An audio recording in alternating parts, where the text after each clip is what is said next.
Class 11th chapter 9 exercise 9.1। देखिए हमारे पास जो चैप्टर नंबर 9 है वो सीक्वेंस एंड सीरीज है।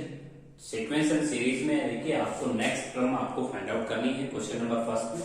देखिए यहाँ पे हम देख रहे हैं कि यहाँ पे 4 का डिफरेंस है, यहाँ पे 6 का डिफरेंस है, यहाँ पे 8 का डिफरेंस है, तो नेक्स्ट 10 का डिफरेंस होते हुए आंसर हो जाएगा आपका 30। इसी तरह हमें इस सीरीज की नेक्स्ट टर्म्स फाइंड आउट करनी है, तो इसमें हम 4 ऐड कर सकते हैं।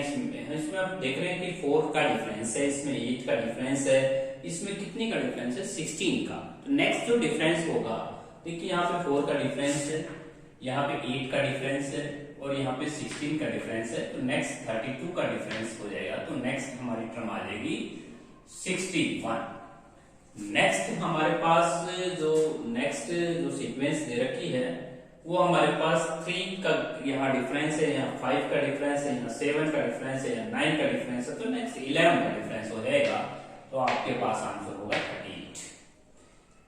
यहाँ पे 3 का डिफरेंस, यहाँ पे 5 का, यहाँ पे 7 का, यहाँ पे 9 का, तो यहाँ पे 11 का डिफरेंस हो जाएगा। इसके बाद नेक्स्ट देखिए, यहाँ पे 3 का डिफरेंस है, यहाँ पे 6 का डिफरेंस है और यहाँ पे आपका डिफरेंस है 12 का। तो 3 6 जा, यहाँ पे 3 2 जा 6, 6 2 जा 24 का डिफरेंस हो जाएगा। 24 अगर हम ऐड कर देंगे तो 7 और 47 हो जाएगा आंसर। इसके बाद देखिए कि यहाँ पे हम देख रहे हैं कि नीचे जो हमारे पास 2 का मल्टीप्लाई है, 2 2 जा 4, 4 2 जा 8, 8 2 जा 16, 16 2 जा 32 हो जाएगा। ऊपर देखते हैं 2 का डिफरेंस है, यहाँ पे 4 का डिफरेंस है और यहाँ पे 8 का, तो नेक्स्ट 16 का हो जाएगा 31। इसके बाद नेक्स्ट हमारे पास देखिए अल्टरनेट आ रहा है -1 1 न्यूमरेटर में, -1 +1 -1 +1, तो यहाँ -1 आ जाएगा और यहाँ पे आ जाएगा 1 2 जा 2, 2 3 जा 6, 6 4 जा और 24 5 जा हो जाएगा 120। तो ये था हमारा नेक्स्ट फर्स्ट क्वेश्चन, बहुत इजी क्वेश्चन था। उसके बाद हमें नेक्स्ट क्वेश्चन के अंदर हमें एक जनरल फॉर्मूला दिया हुआ है। इस जनरल फॉर्मूले में हमें फर्स्ट 4 टर्म्स फाइंड आउट करनी है। तो सबसे पहले हम 1 पुट कर देंगे, तो 1 का स्क्वायर 1 1 प्लस का 2/3। इसके बाद 2 पुट कर देंगे n की जगह, 2 का स्क्वायर 4 प्लस 2/3। नेक्स्ट हम 3 पुट कर देंगे, 3 × 9 प्लस 2 और अपॉन में 3 आ जाएगा। और नेक्स्ट हम 4 पुट कर देंगे, 4 का स्क्वायर 16 प्लस का 2 अपॉन में ये आ जाएगा। तो इस तरह से हम अपनी 4 टर्म्स फाइंड आउट कर सकते हैं। तो हमारे पास टर्म आई है 1, इसके बाद ये आई है 4, इसके बाद नेक्स्ट टर्म आई है 11, इससे नेक्स्ट टर्म आई है हमारी 36 2 जा हो जाएगा 18, 18 कैंसिल कर देगा, 3 से 24 हो जाएगा।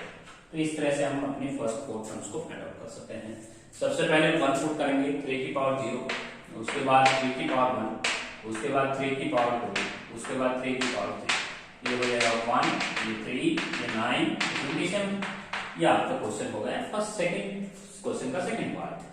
इसी तरह 1 की -1 की पावर 1 और इंटू में 1 का स्क्वायर, उसके बाद -1 की पावर 2 इंटू 2 का स्क्वायर, -1 की क्यूब इंटू 3 का स्क्वायर और -1 की पावर 4 और इंटू में 4 का स्क्वायर। तो यहाँ पे हम आंसर देख सकते हैं, ये 1 आ जाएगा, ये आपका 4 हो जाएगा, क्योंकि हम -1 आएगा, क्योंकि -1 की 1 पावर माइनस में रहेगी और -1 की 3 पावर माइनस आ जाएगा, माइनस का 9 हो जाएगा, यहाँ पे 16 हो जाएगा। तो that is our required answer. इसके बाद नेक्स्ट क्वेश्चन है थर्ड क्वेश्चन, हमें 10 रखना है, 10, तो 10 हम रख देंगे, 10 और 1 11 और 21 अपॉन में 6। तो बहुत इजी क्वेश्चंस है। थर्ड क्वेश्चन के सभी पार्ट डू योरसेल्फ, क्योंकि उसमें A10 निकालना है, A5 निकालना है, तो आप इजी है क्वेश्चन निकाल सकते हैं। इसके बाद आते हैं A4। A4 मींस A1 आपको फाइंड आउट करनी 0, A2 आपको फाइंड आउट करनी 0 और A5 मींस n की जगह 5 पुट कर देंगे, तो 5 - 1 5 - 2 3, तो आंसर हो जाएगा 12। जिस सीक्वेंस की फर्स्ट 2 टर्म्स 0 होती हैं उसको हम फिबोनाची सीक्वेंस भी बोलते हैं। तो that is definition of Fibonacci.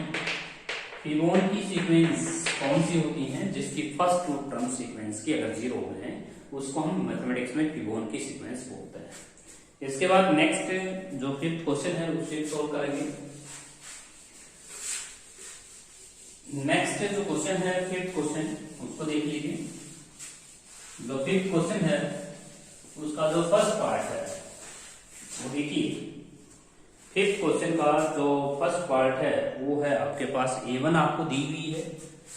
Question number 5 A1 आपको दी हुई है 2 और एक जनरल फॉर्मूला आपको दिया हुआ है an। फर्स्ट टर्म an दिया हुआ है an -1 an माइनस 1 प्लस का 4, और उसके बाद n की जो वैल्यू हमें स्टार्ट करनी है वो 2 से स्टार्ट करनी है, n greater than equal to 2। तो सबसे पहले हमें इसमें रखना है 2, उसके बाद हम रखेंगे 3, उसके बाद हम रखेंगे 4, और उसके बाद हम रखेंगे 5। तो इससे हम 5 टर्म्स निकाल सकते हैं। तो हमारी फर्स्ट 5 टर्म्स हमें निकालनी है। इस क्वेश्चन में स्पेशल लिख रखा है कि नेक्स्ट 5 टर्म्स चाहिए। तो n की वैल्यू अगर हम 2 रखते हैं इस क्वेश्चन के अंदर, तो यहाँ पे हम 2 रखेंगे तो a1 प्लस का 4 हो जाएगा। इसके बाद 3 रखेंगे तो 3 माइनस 1 हो जाएगा 2, a2 प्लस 4, a4 रखेंगे तो a3 प्लस 4 हो जाएगा, a5 रखेंगे तो a4 प्लस का 4 हो जाएगा, और a6 रखेंगे तो a5 प्लस का 4। Very easy. a1 की वैल्यू हमें फाइंड आउट गिवन है, a1 की वैल्यू हमें गिवन है, और इस गिवन को हम यहाँ पे पुट करेंगे तो हमारे 6 को यहाँ पुट करेंगे तो 10 को यहाँ पुट करेंगे तो 14 को यहाँ पुट करेंगे तो 16 को यहाँ पुट करेंगे तो 20। That is our required answer. तो ये हमारे पास क्वेश्चन हो गया फर्स्ट। इसके बाद हम करेंगे नेक्स्ट क्वेश्चन, 6th क्वेश्चन। देखिए 5th क्वेश्चन के सभी पार्ट्स आपको सेम डू योरसेल्फ, सेम इसी पैटर्न पे आपने सोल्व करना है। इससे नेक्स्ट क्वेश्चन है 6th क्वेश्चन का फर्स्ट पार्ट। देखिए 6th क्वेश्चन का जो फर्स्ट पार्ट है उसमें -1 की पावर n है, और समीशन दिया गया है I इक्वल टू 1 to, यहाँ पे 1 to आपको लिखा हुआ है 10। तो -1 की पावर n और n इक्वल टू 1 से 10 दिया हुआ है। Very easy question. देखिए हमें -1 के ऊपर हमें ये समीशन का सिंबल है, तो इसमें सबसे पहले स्टार्ट करना है -1 की पावर 1 से, उसके बाद -1 की पावर 2, उसके बाद -1 की पावर 3, उसके बाद -1 के पावर 4, उसके बाद -1 के ऊपर 5 पावर देनी है, और उसके बाद -1 की 6 पावर देनी है, और -1 की पावर 10। तो इस तरह से हमें समीशन दिया गया है। तो -1 की 1 पावर हो जाएगी 1, और -1, और -1 का स्क्वायर हो जाएगा 1, -1 की क्यूब हो जाएगा -1, और यहाँ पे 1 हो जाएगा, -1 की पावर -1, और -1 की पावर 6, -1 की पावर 10 हो जाएगा 1। ये सारी टर्म हमारी कैंसिल हो जाएंगी, -1 से 1, 1 से 1, और यहाँ से भी कैंसिल हो जाएगा। तो आंसर कम्स अप, आंसर आ जाएगा। नेक्स्ट जो क्वेश्चन है वो हमें दिया गया है सम ऑफ 99 टर्म्स। क्वेश्चन नंबर 6 का सेकंड पार्ट है। तो देखिए आपको यहाँ पे दिया गया है 1 की पावर n दिया गया है, summation n equal to 1 plus -1 से स्टार्ट है, 1 minus sum, find the sum of 99, find the sum of 99 term है। और 99 टर्म में पहली जो टर्म स्टार्ट हो रही है वो +1 से स्टार्ट हो रही है, उसके बाद -1 है, उसके बाद -1, उसके बाद फिर 1 है, उसके बाद फिर -1 है। तो इस तरह से आप देख सकते हैं कि 1 और -1 यहाँ पे 98 टर्म हो जाएगी, यहाँ पे पेयर बनते जाएंगे, 49 पेयर हो जाएंगे। तो ये हमारी first term, next third, fourth term, और ये हो जाएगी 97 और 98 टर्म, और उसके बाद हम प्लस का 1 लिखेंगे।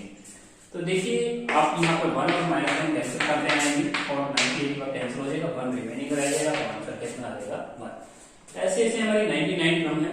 यदि 98 टर्म तक देखें तो पेयर कैंसिल हो जाएंगे, और उसके बाद 99 जो टर्म होगी वो आपकी +1, क्योंकि स्टार्टिंग आपकी +1 से हुई है। इसके बाद लास्ट क्वेश्चन है आपका 7th क्वेश्चन।